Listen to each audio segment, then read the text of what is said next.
नमस्कार. गरजा रायगड सात संवाद मध्ये आपलं सर्वांचं स्वागत आहे. आज आपण बोलणार आहोत एक अशा विषयावर. तो विषय आहे भावनेचा, तो विषय आहे श्रद्धेचा. तो म्हणजे गणपती कारखानदारी, रोजगार आणि पीओपी बंदी. आज महाराष्ट्रात सर्वत्र एकच विषयाची चर्चा होत आहे, ती म्हणजे गणपती कारखानदारांची ती पीओपी वरील बंदी. खरंच पीओपी मुळे आज पर्यावरणात प्रदूषण होतं का? गणपती कारखान्यामुळे प्रदूषण होतंय का? ह्याच्यावर एक मोठा प्रश्नचिन्ह निर्माण होईल. परंतु ज्या वेळेला न्यायालयाने असा आदेश दिला किंवा निर्णय दिला की गणपती कारखाने, इव्हन इतर कोणत्याही गणपती कारखान्यापेक्षा पीओपीचा उपयोग करून मूर्ती तयार करायचे नाही, हे किती योग्य आहे? ज्या कोणी अंध पर्यावरण प्रेमींनी जी काही तक्रार केली आहे ती कोणत्या बेसवर केली आहे? आज विचार केला तर रोजगार म्हणजे गणपती कारखान्यातून होणारा रोजगार आणि त्यातून होणारा प्रदूषण ह्याची जर आपण ताळमेळ घालायचा प्रयत्न केला तर नक्की आपल्या ध्यानात येईल. आज औद्योगिकरण होत असताना अनेक रासायनिक कंपन्या आपल्या पूर्ण महाराष्ट्रात आहेत. किती मोठ्या प्रमाणात त्याचा प्रदूषण होते. असो, मला महाराष्ट्राचा माझ्या पेनचा विचार करायचा आहे. आज पेन मध्ये विचार केला तर JSW सारखी कंपनी, त्याच्या बाजूला असणारी जॉन्सन कंपनी, ह्यातून होणारा प्रदूषण आणि त्यातून होणारा रोजगार ह्याचा विचार करायचा. आज JSW मध्ये आपण 4 शिफ्ट मध्ये काम केलं जातो. 4 शिफ्ट मध्ये काम करून सुद्धा तिथे रोजगार किती आहे? 25 ते 30 हजार. त्याच्या बाजूला JSW च्या बाजूला जी कंपनी आहे ती जॉन्सन कंपनी, त्याच्यामध्ये रोजगार किती आहे? 3 ते 4 हजार, 5 हजार, ह्याच्यावरती रोजगार नाही. म्हणजे दोन्ही कंपन्यांचा विचार केला तर 35 हजार सुद्धा रोजगार होत नाही. परंतु माझ्या या गणपती कारखान्यामधून आज विचार केला तालुक्यात 1600 कारखाने आहेत आणि 1600 कारखान्यामधून 1400 कारखाने हे पीओपी वर चालणारे आहेत आणि त्यात होणारा संपूर्ण रोजगार विचार केला तर 35 ते 40 हजार रोजगार हा फक्त मॅन पॉवर साठी हा रोजगार आहे. आणि त्याच्यावर आधारित धंदे असतील, मग ते टेम्पोवाले असतील, काथेवाले असतील, मातीवाले असतील, पीओपी वाले असतील, मंडपवाले असतील. त्याच विचार केला तर ह्याच्यावर जवळजवळ 15-1 हजाराचा रोजगार आहे. म्हणजे ह्या माझ्या पेन तालुक्यात एका फक्त ह्या गणपती कारखान्यामधून 50 ते 60 हजार रोजगार उपलब्ध होतोय. असं असताना न्यायालयाने हा विचार का नाही केला? जर रासायनिक कंपन्यांना आम्ही प्रदूषणाला मुभा देत आहे तर असा मोठा पीओपी मधून कोणता प्रदूषण होणार आहे?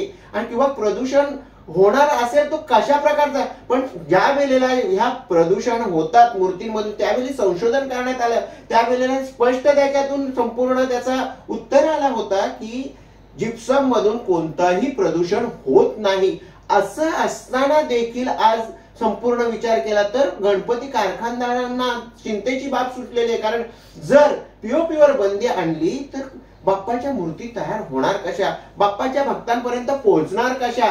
आणि कारण का तर पीओपीचा विचार करता लागणारा वेळ, लागणारा पैसा आणि ह्याचा साम्य घालत असताना होणाऱ्या मूर्तींची निर्मिती. आज विचार केला तर गणपती शाडू मातीची एक मूर्ती तयार करायला जवळपास 1 दिवस जास्त जातोय. तर तेच जर आपण पीओपीच्या मूर्ती तयार करायच्या म्हटलं तर एका दिवसात भरपूर साऱ्या मूर्ती तयार होऊ शकतात. हे असं असताना आज बंदीचा हा जो पडगा शासनाने म्हणावा नाही, न्यायालयाने उघडलं. कारण आज शासन सुद्धा गणपती कारखानदारांच्या बरोबर आहेत. 2 दिवसापूर्वी तिथे सांस्कृतिक मंत्री आशिष शेलार आलते, गणपती कारखानदारांबरोबर बैठक झाली. त्यांनी सांगितलं की शासन तुमच्या बरोबर आहे. आताच बघितलं तर मुंबईमध्ये मोठा अधिवेशन पूर्ण महाराष्ट्राच्या गणपती उद्योगदारांचा झाला. त्यावेळी सुद्धा आशिष शेलारांनी सांगितलं की 20 तारखेला जी सुनावणी आहे त्या 20 तारखेच्या सुनावणीमध्ये शासन आपली बाजू मांडेल. म्हणजे गणपती कारखानदारांची बाजू मांडणार आहेत. म्हणजे शासनाला पण हे मान्य नाही की पीओपीच्या मूर्तीवर बंदी आणावं. कारण पीओपीच्या मूर्तीवर बंदी आणून बाप्पाचे जेवढे काही भक्त आहेत त्यांना मूर्ती पुरवणं शक्य नाही होणार या गणपती कारखानदारांना. मला एवढंच म्हणायचं आहे, एकीकडे आपण कारखानदारी म्हणतोय आणि एकीकडे आपण म्हणतोय रासायनिक उद्योगधंदे. रासायनिक उद्योगधंद्यातून होणारा प्रदूषण हा मोठ्या प्रमाणात प्रदूषण होत आहे. आणि जर गणपती कारखानदारांना होत असेल तो अंशतः प्रदूषण असेल, त्याचा विचार करायला पाहिजे किंवा त्याच्याकडे दुर्लक्ष करायला पाहिजे. कारण आज विचार केला माझ्या पेण सारख्या गावामध्ये JSW कंपनीतून होणारा जो प्रदूषण आहे त्याचा विचार करता दिवसाचा प्रदूषण आणि माझ्या गणपती कारखानदारीतून होणारा 10 वर्षाचा प्रदूषण ह्याचा बरोबरी होऊ शकते. असं असतानाच गणपती कारखानदारांवर ही वेळ येत आहे. आणि जर ही बंदीची जर टांगती तलवार जर ह्या गणपती कारखानदारांच्या डोक्यावर पडली तर हा रोजगार एवढा आणणार कुठून? हा शासन रोजगार देणार आहे का? किंवा ज्या न्यायालयाने हा संपूर्ण निर्णय दिलाय हा काय होणार आहे? हे बेरोजगार होणार, आणि बेरोजगारी झाली तर गुन्हेगारी व्हायला वेळ लागणार नाही. आज हा मी फक्त पेण तालुक्याचा विचार न करता महाराष्ट्राचा पूर्ण विचार करायचा, कारण खऱ्या अर्थाने विचार केलं तर महाराष्ट्रात सुद्धा मोठ्या प्रमाणात गणपती कारखानदारी आहे आणि ती पीओपी वर चालणारी आहे.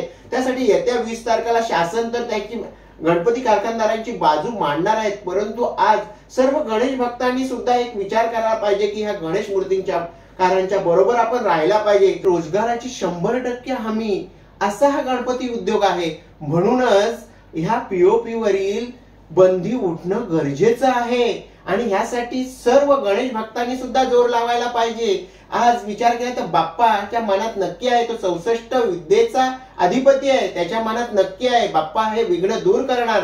तरी ह्या शासनाने ह्या संपूर्ण गणपती कारखानदारांची बाजू मांडावी, त्याचप्रमाणे योग्य तो न्यायालयाने विचार करावा आणि ही संपूर्ण पीओपी वरील जी बंदी आहे ती उठवावी. धन्यवाद. गणपती बाप्पा मोरया.